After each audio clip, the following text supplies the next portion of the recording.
Bismillahirrahmanirrahim. Assalamualaikum warahmatullahi wabarakatuh. Bismillah, alhamdulillah. Wassalatu wassalamu ala rasulillah wa ala alihi wa sahbihi wa walah wa la hawla wa la quwata illa billah ma ba'd. Pemirsa yang saya hormati, setiap kita pasti akan menemui kematian. Dan kemudian kita akan dibangkitkan kembali, dihidupkan kembali oleh Allah Subhanahu wa taala. Lalu dikumpulkan di padang mahsyar. Padang mahsyar adalah tempat di mana seluruh manusia akan dimintai pertanggungjawaban, dihisab oleh Allah Subhanahu wa taala satu demi satu segala perbuatannya di dunia ini. Di dalam satu hadis dari Nabi kita Muhammad sallallahu alaihi wasallam, beliau pernah bersabda, "La tazulu qadama 'abdin yaumal qiyamati hatta yus'ala an umrihi fima afnah wa an ilmihi fima fa'ala wa an malihi min aina iktasabahu wa fima anfaqahu wa an jismihi fima ablah." Rawahu Tirmidzi. Nabi Muhammad SAW bersabda yang artinya tidak akan bergeser dua telapak kaki seorang hamba pada hari kiamat sampai dia dimintai pertanggungjawaban tentang umurnya untuk apa dihabiskan, tentang ilmunya bagaimana dia mengamalkannya, tentang hartanya dari mana ia peroleh dan kemana ia belanjakan, dan tentang jasmani tubuhnya untuk apa dipergunakan. Hadis riwayat Imam Tirmizi. Di dalam hadis ini, pemirsa yang saya hormati, Allah Subhanahu wa taala akan bertanya kepada kita tentang 4 hal. Ini adalah pertanyaan yang sudah Allah bocorkan melalui Nabi kita Muhammad SAW. Allah beritahu melalui Nabi kita Muhammad SAW agar kita faham nanti kita akan diminta pertanggungjawaban, akan ditanya tentang 4 hal yang besar ini. Ya, jadi bocoran ini tentu sangat bermanfaat bagi kita supaya kita bisa menjawab 4 pertanyaan besar ini dengan baik dan tidak bermasalah. Apa yang pertama tadi? Ya, an umrihi fima afnah, yaitu tentang umurnya, usianya, untuk apa ia habiskan. Ya, jadi setiap kita itu hidup di dunia itu ada batasan waktunya. Sejak lahir sampai wafat itu disebut dengan umur atau usia. Jadi ketika Allah kasih kita umur, khususnya setelah kita akil balik, menstruasi bagi wanita, mimpi basah bagi laki-laki, maka sejak detik itu sampai kita wafat, maka Allah nanti akan bertanya umurnya dihabiskan untuk apa. Apakah umurnya itu dihabiskan untuk hidup di jalan Allah Subhanahu wa taala sesuai dengan tuntunannya? Ataukah umurnya itu justru dihabiskan untuk bertentangan dengan jalan Allah Subhanahu wa taala? Apakah umurnya diisi dengan hal-hal yang positif, yang baik, yang bermanfaat di dunia dan di akhirat, atau justru umurnya dihabiskan untuk sesuatu yang negatif, merugi dan tidak bermanfaat baik untuk dunia dan akhiratnya? Nah, setiap kita akan ditanya, pemirsa, umurnya itu. Ya. Jadi apa yang kita kerjakan, apa yang kita perbuat, apa yang kita lakukan, itu nanti yang dibatasi oleh umur tadi sejak mulai akil balik sampai wafat, itu akan dimintai pertanggungjawaban. Beribadah tidak kita kepada Allah? Apakah kita bermanfaat atau tidak umur kita untuk manusia lainnya, untuk alam semesta? Atau justru kebalikannya? Jadi ini masalah umur ya. Kita sering memberikan selamat ulang tahun kepada kerabat kita, kepada teman-teman kita. Dan kita juga boleh jadi merayakan ulang tahun diri kita. Happy birthday to you. Happy birthday to you. Ya, selamat hari lahir. Selamat bertambah usia. Nah, justru usia yang Allah kasih ini nanti akan dimintai pertanggungjawaban. Jadi ini yang harus kita renungi, ya, harus kita persiapkan supaya ketika nanti ditanya oleh Allah, umurnya itu selalu dalam hal-hal yang tidak bertentangan dengan apa yang Allah perintahkan dan Allah larang. Justru berbahaya ketika umur yang Allah kasih bertentangan dengan apa-apa yang Allah perintahkan dan yang Allah larang. Nah, ini pertanyaan pertama tentang umur. Ya, jadi ketika kita merayakan hari lahir, hari ulang tahun, ingatlah umur yang telah berlalu itu akan dimintai pertanggungjawaban oleh Allah Subhanahu wa taala. Yang kedua yang akan ditanya adalah wa an ilmihi fima fa'ala. Ya, tentang ilmunya, bagaimana dia mengamalkannya, menggunakannya. Setiap kita pasti memiliki ilmu karena kita belajar dari kecil hingga kita dewasa. Bahkan kita menempuh pendidikan formal mulai dari TK, SD atau madrasah, SMP atau sanawiyah, SMA atau aliyah, ya. Kemudian kuliah, ada yang pesantren. Lalu lulus dapat gelar sarjana. Maka ilmu yang kita dapatkan dari pendidikan-pendidikan formal tersebut maupun ilmu yang kita dapat dari pendidikan non formal itu, bagaimana kita mengamalkan ilmu itu?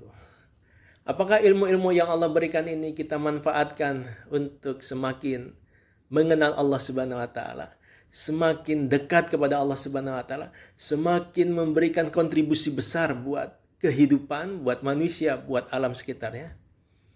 Apakah ilmu-ilmu yang Allah berikan kepada kita ini digunakan untuk kebaikan, untuk sesuatu yang bermanfaat, untuk menolong orang lain, untuk membawa kemaslahatan?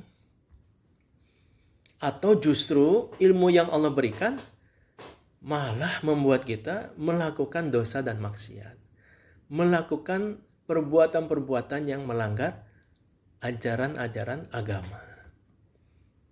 Ilmu yang kita punya malah digunakan untuk korupsi, mencuri, merampok, menipu, melakukan hal-hal yang buruk dalam kehidupan.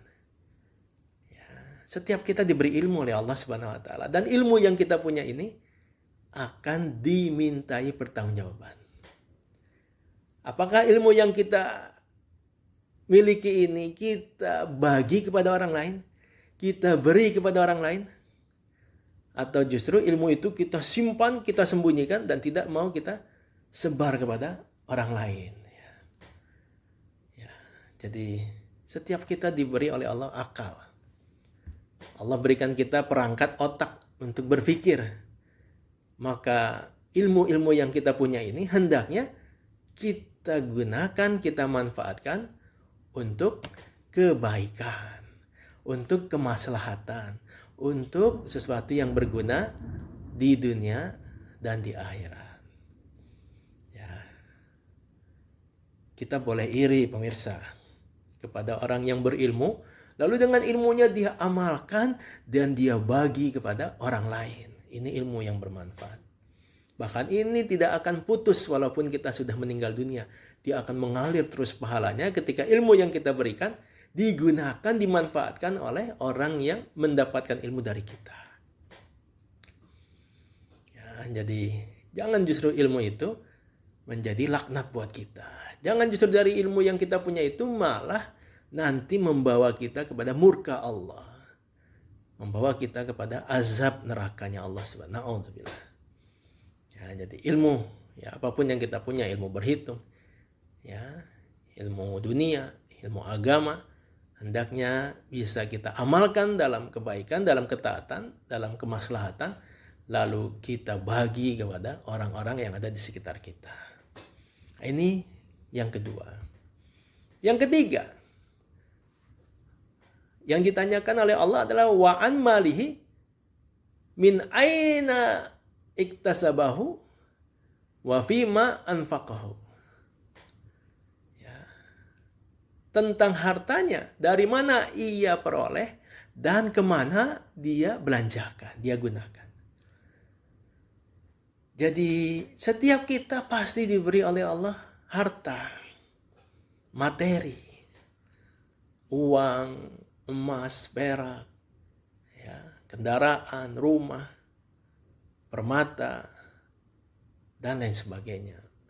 Ketika kita memiliki harta tersebut, memiliki materi-materi itu, maka Allah akan bertanya nanti, dari mana kita peroleh harta-harta itu?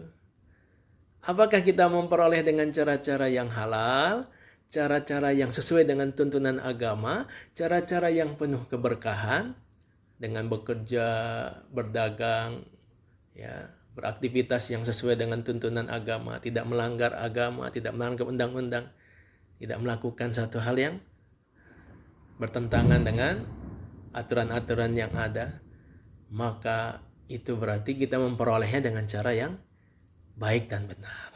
Atau justru kita mendapatkan harta, mendapatkan materi, mendapatkan kendaraan, mendapatkan rumah, mendapatkan emas, perak, mata uang, rupiah, dolar, dan sebagainya dengan cara-cara yang bertentangan dengan agama.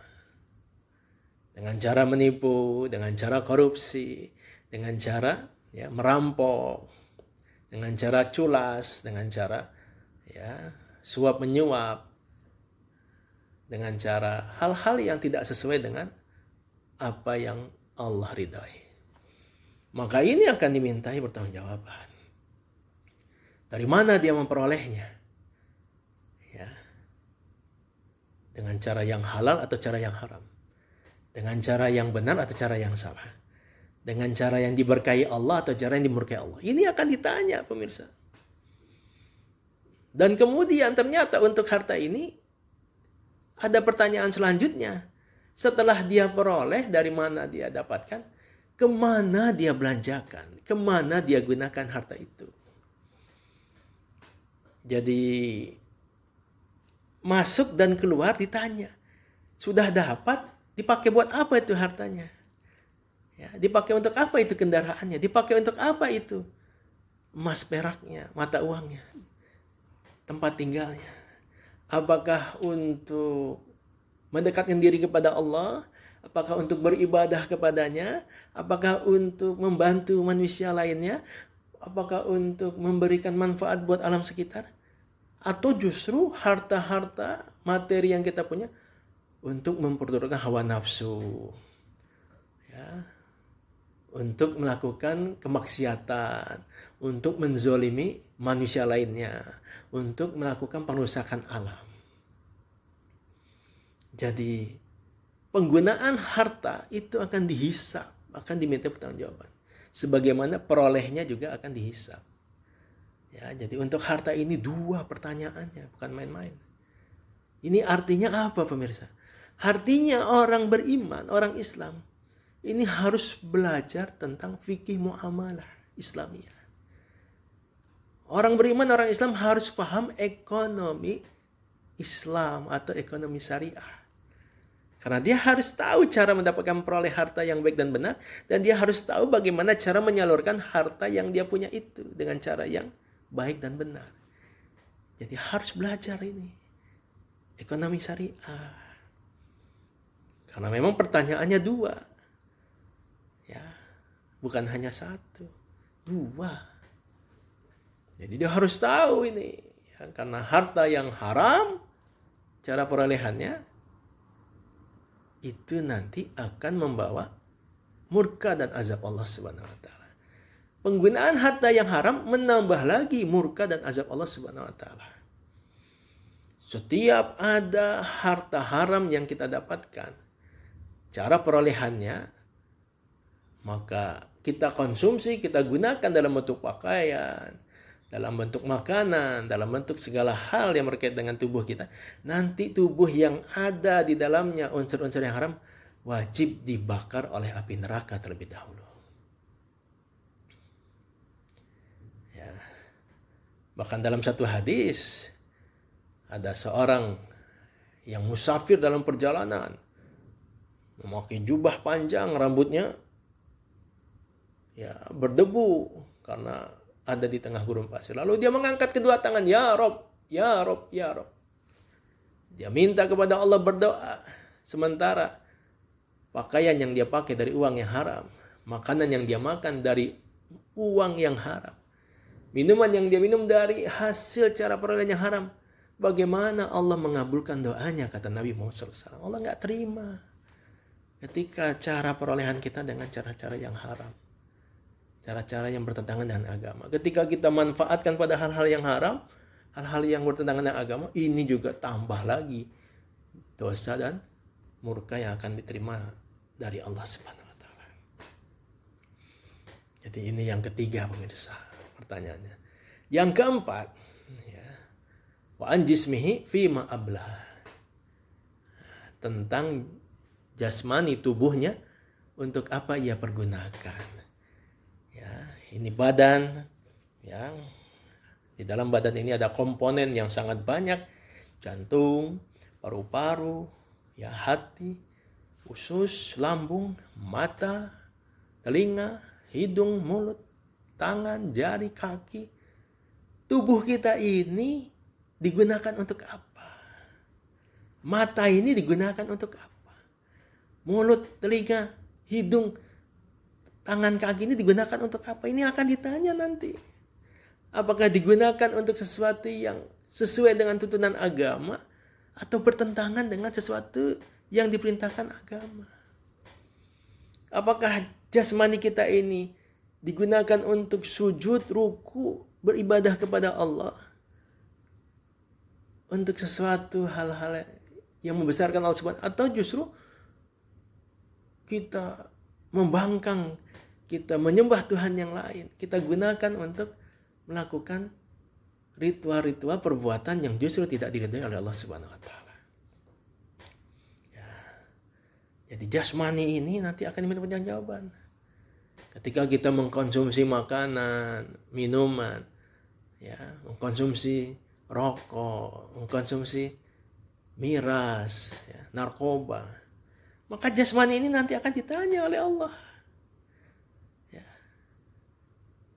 Sudahkah kita pelihara jasmani yang Allah amanahkan ini? Tubuh ini bukan milik kita, tubuh ini milik Allah, semuanya milik Allah. Sudahkah kita berolahraga untuk menjaga jasmani ini agar tetap sehat dan bugar? Atau justru kita pergunakan jasmani ini dengan cara-cara yang tidak benar?